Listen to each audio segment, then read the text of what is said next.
Say mo Jack, David, pinagsigawang meant to be sila ni Barbie.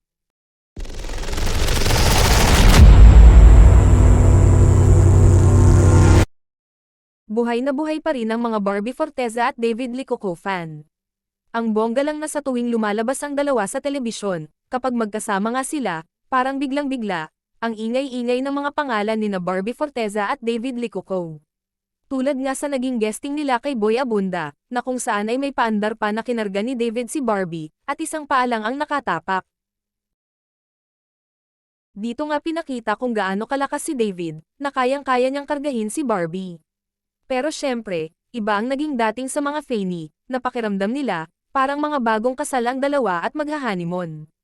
Ilusyon man na masasabi, dahil alam naman natin na parehong may jowa ang dalawa, pero malakas talaga magdasal ang mga Fanny nila, na sa huli, mangyayari pa rin ang inaasam nila, nakakargahin ni David si Barbie, at sa kasal yun magaganap. Oh, parang maghahanimon sila sa photo na markang paiwe yun. Yun din ang nakita ko, yaho. Sana talaga sila na lang eh. Kung wala lang kasi silang ibang karelasyon, okay na sana. Grabe ang kilig na binigay nila sa mga fans ngayon. I really like their interview. Kaya lang bitin pa rin. Sana 2 oras ang show ni Boy. Ang galing ni Boy, kung ano-ano ang pinagawa niya, nakakakilig. Grabe sobrang dikit na ang mga katawan nila. At syempre, halos maihi sa kilig ang mga fans sa paandar ni Boy, na kailangang dugtungan ng linyang, siguro pinagtagpo tayo dahil.